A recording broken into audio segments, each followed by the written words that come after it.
Pessoas de várias partes do mundo ocuparam as ruas em protestos durante o segundo semestre de 2019.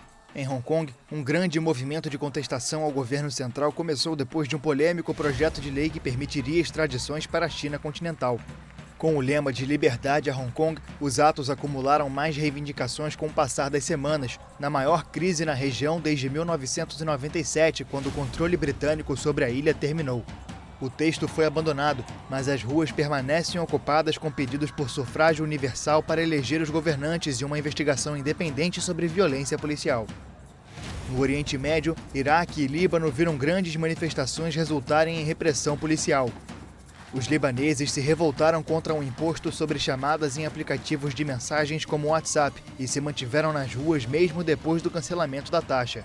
Até uma corrente humana foi formada de norte a sul do país para demonstrar a insatisfação contra a classe política, inalterada desde o fim da Guerra Civil há mais de 30 anos. No Iraque, um movimento espontâneo e sem precedentes de insatisfação contra as autoridades levou as pessoas às ruas. Mais de 400 foram mortas no processo, que foi interrompido por uma grande peregrinação xiita, mas retornou logo depois. Os manifestantes são céticos quanto à vontade das autoridades de elaborar uma nova constituição e renovar a classe política que coloca o país entre os mais corruptos do mundo.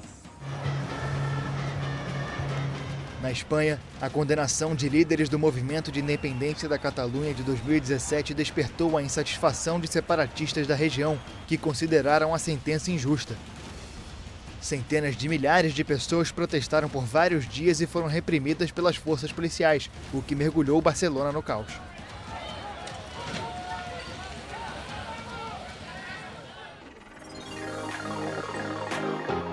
As ruas de diversos continentes também foram ocupadas para pedir por mudanças nas políticas ambientais.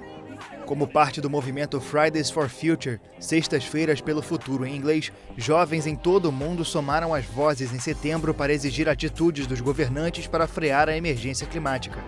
Milhões de estudantes de grandes cidades como Sydney, Mumbai, Bruxelas, Estocolmo, Santiago, Nova York, Rio de Janeiro e São Paulo responderam à convocação da jovem ativista sueca Greta Thunberg a não comparecer às aulas na greve escolar simbólica.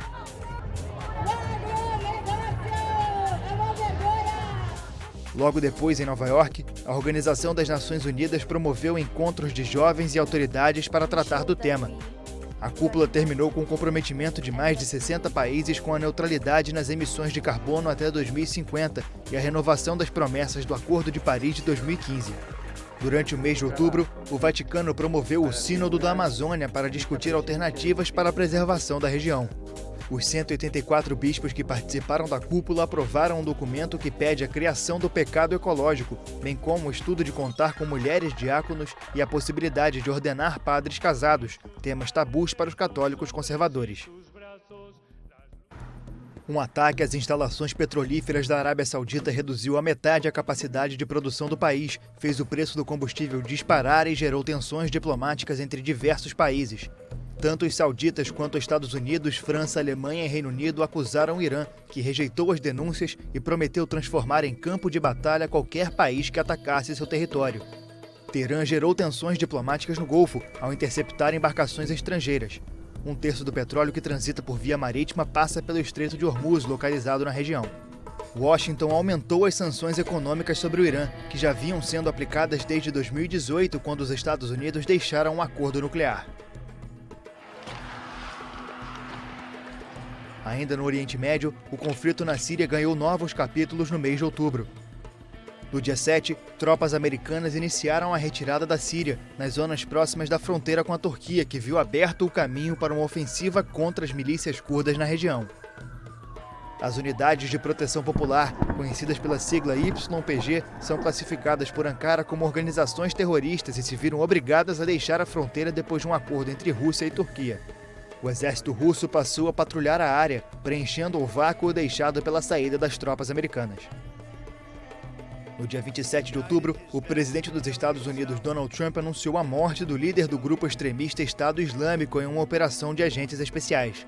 Depois de uma invasão que vitimou um grande número de militantes do grupo jihadista, Abu Bakr al-Baghdadi foi encurralado por soldados em um túnel, onde acionou um colete suicida.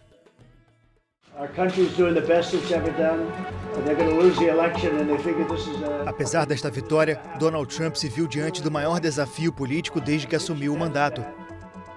Em 24 de setembro, a presidente da Câmara de Representantes, a democrata Nancy Pelosi, anunciou a abertura do processo formal de impeachment contra Trump. O presidente é acusado de violar a Constituição ao buscar a ajuda da Ucrânia para investigar Joe Biden, ex-vice-presidente e um dos principais postulantes democratas a concorrer à presidência em 2020. Nenhum mandatário americano foi destituído do cargo por impeachment, mas somente a ameaça pode derrubar um chefe de Estado, como no caso de Richard Nixon, que renunciou em 1974 para evitar a queda pelo escândalo de Watergate.